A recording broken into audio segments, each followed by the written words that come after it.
Assalamualaikum warahmatullahi wabarakatuh. Hai, kami dari kelompok 1 yang beranggotakan Aisyati Nuraini, Ilmi Rizkyani Sundara, Siti Masito, Suhendar, dan juga Airini Nuryanti.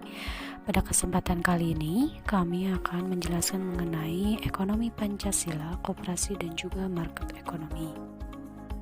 Sistem ekonomi Pancasila, menurut Mubiarto, sistem ekonomi Pancasila diungkapkan sebagai model sistem ekonomi nasional atau sistem ekonomi Indonesia.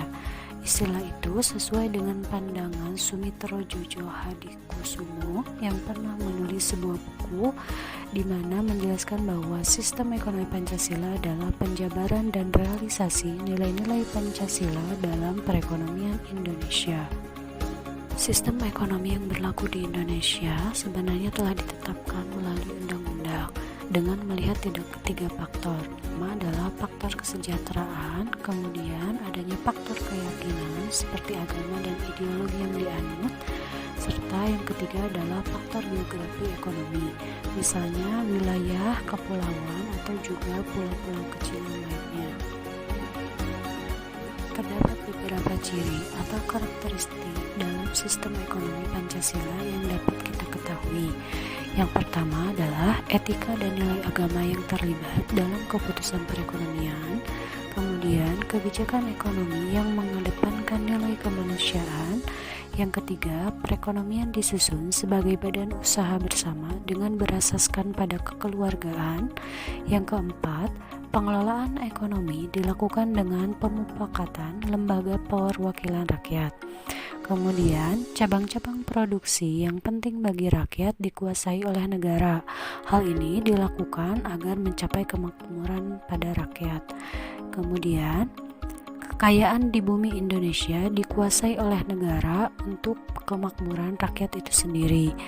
Yang ketujuh, hak milik perseorangan diakui oleh negara dengan tidak bertentangan dengan kepentingan umum.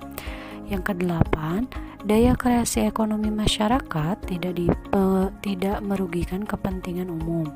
Dan yang terakhir, fakir miskin serta anak-anak terlantar harus dipelihara oleh negara. Selain itu, terdapat pandangan yang menyatakan bahwa ekonomi Pancasila dianggap sebagai ilmu ekonomi kelembagaan.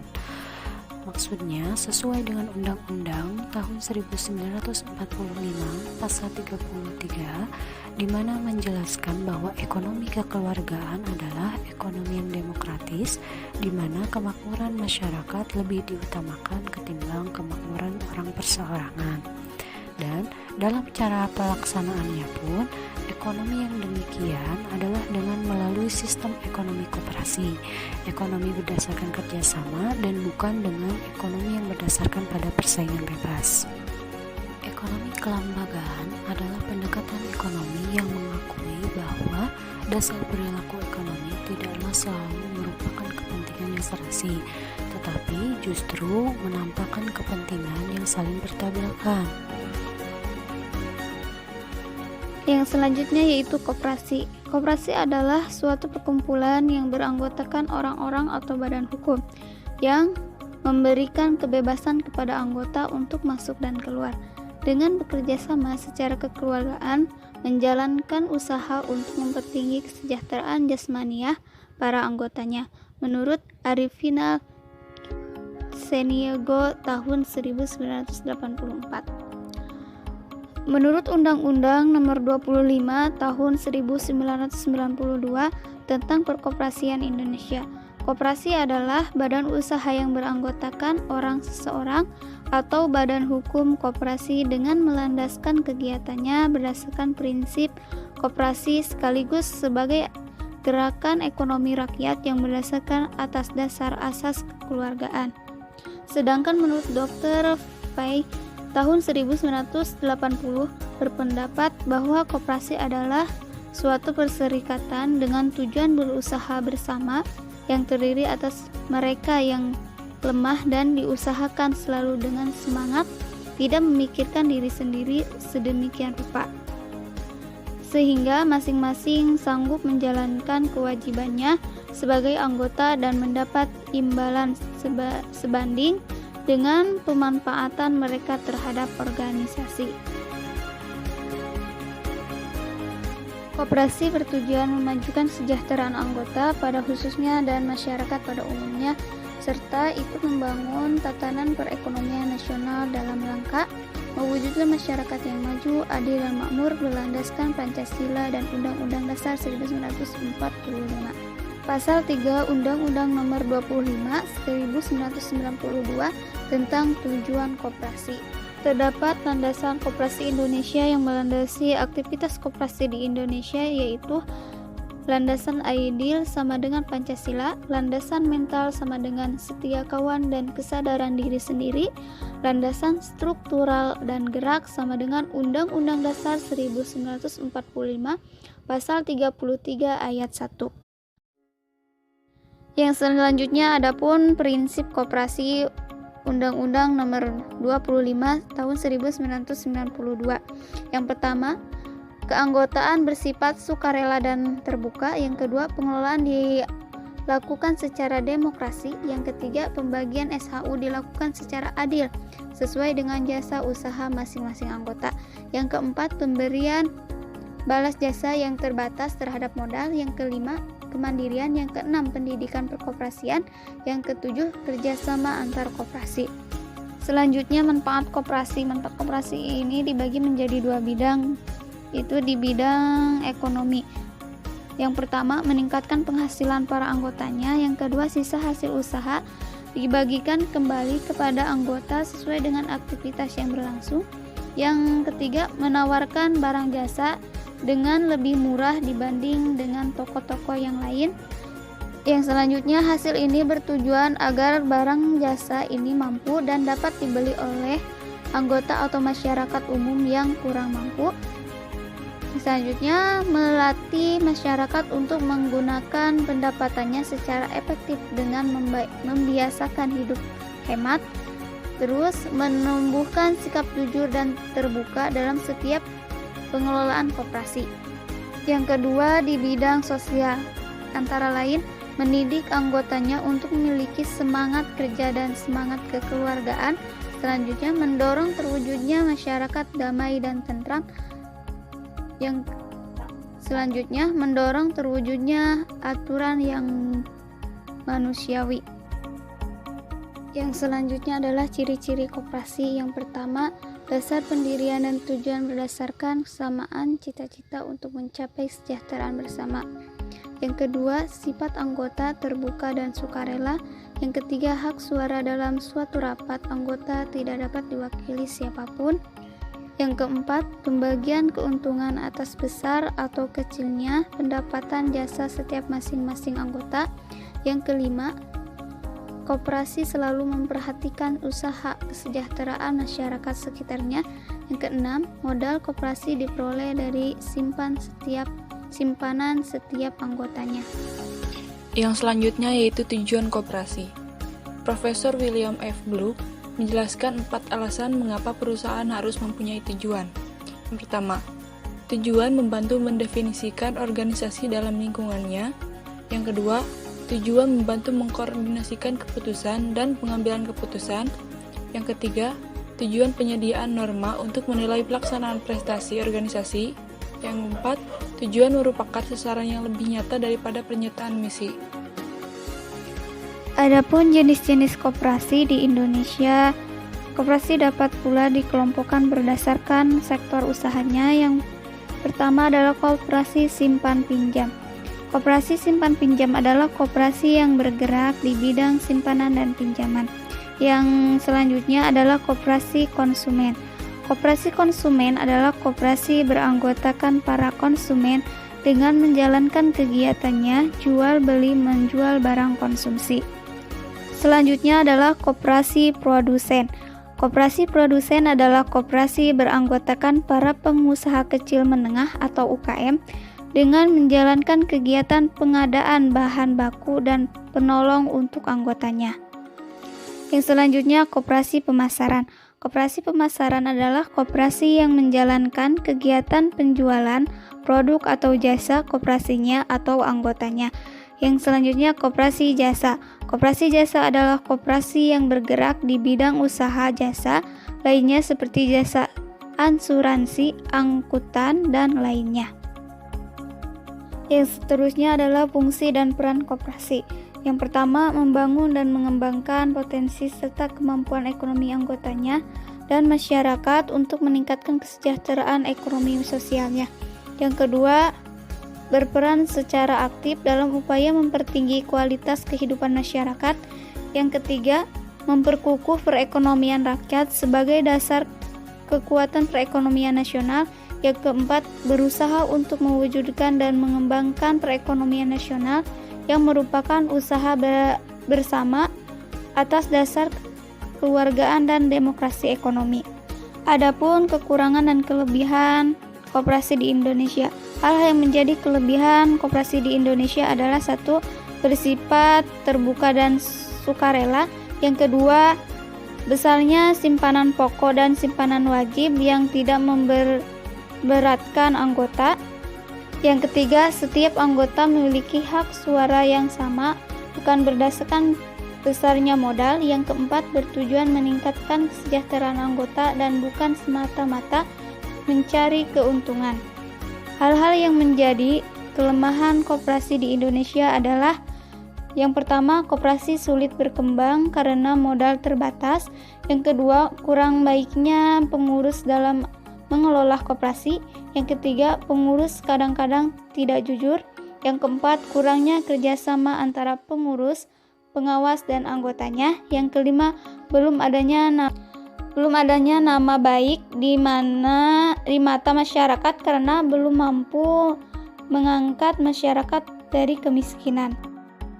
Sejarah pendirian koperasi di Indonesia. Pada zaman penjajahan, banyak rakyat Indonesia yang hidup menderita, tertindas, dan terlilit hutang dengan para rentenir. Karena hal tersebut, Patih Purwokerto yang bernama Raden Arya Wira Atmaja mendirikan koperasi kredit untuk membantu para rakyat yang terlilit hutang.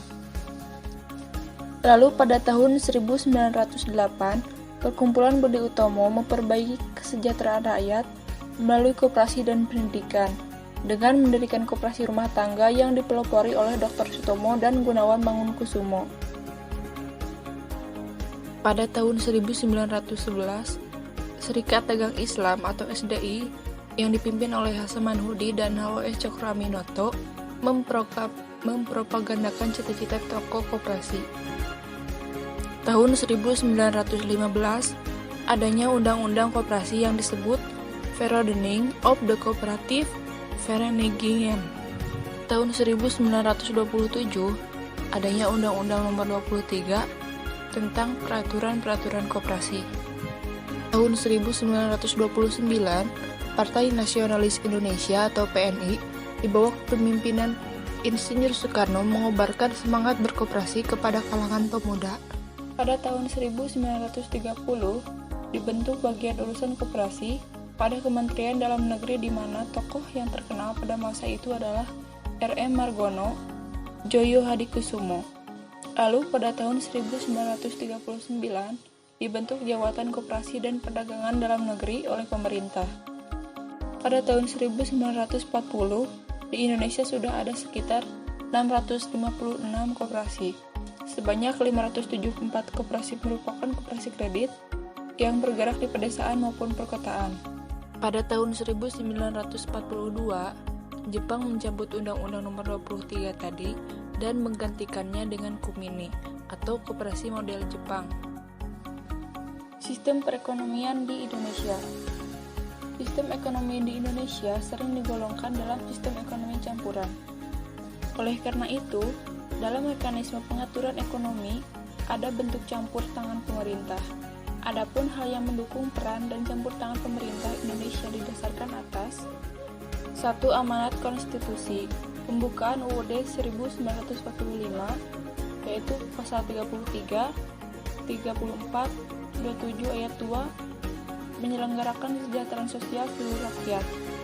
2. Penguasaan cabang-cabang produksi yang penting. 3. Pemeliharaan fakir miskin dan anak-anak terlantar. 4. Penyediaan lapangan kerja. Dalam pandangan lain, sistem ekonomi kita juga dikenal dengan sistem ekonomi kerakyatan, dan ada juga yang sering menanamkan dengan sistem ekonomi Pancasila atau SEP. SEP tidak liberal kapitalistik, juga bukan sistem ekonomi yang elastik. Meskipun demikian, sistem pasar tetap mewarnai kehidupan perekonomian. Dalam SEP, cirinya antara lain: 1. Perekonomian digerakkan oleh rangsangan ekonomi, sosial, dan moral. 2. Ada kehendak masyarakat untuk mewujudkan pemerataan sosial ekonomi. 3. Nasionalisme selalu menjiwai kebijakan ekonomi. 4. Koperasi merupakan suku guru perekonomian nasional. 5. Ada keseimbangan antara sentralisme dan desentralisme dalam kebijaksanaan ekonomi. Di sini saya akan mencoba menjelaskan tentang sistem ekonomi pasar. Sistem ekonomi pasar ialah suatu sistem ekonomi yang menyerahkan seluruh kegiatan ekonomi seperti produksi, distribusi, dan konsumsi sepenuhnya kepada mekanisme pasar. Sistem ini dipelopori oleh Adam Smith yang dalam bukunya berjudul An Inquiry into the Nature and Cause of the World of Nations. Sistem ekonomi pasar terasa berlaku adalah suatu sistem ekonomi di mana harga barang dan jasa ditentukan oleh pasar terbuka, di mana hukum penawaran dan permintaan dapat berlaku dengan bebas atau tidak ada intervensi. Konsekuensi dari hal ini adalah kebebasan individu dalam membuat kepuasan ekonomi liberal. Kemudian, individu dapat memiliki hak milik atas faktor produksi dan beroperasi untuk keuntungan dirinya atau kapitalis. Nah, di sini ada ciri-ciri sistem ekonomi pasar sebagai berikut. Yang pertama, setiap individu bisa memiliki barang termasuk barang modal secara bebas karena adanya pengakuan yang luas atas hak-hak pribadi. Yang kedua, setiap individu bisa memakai barang dan jasa yang dimilikinya secara bebas.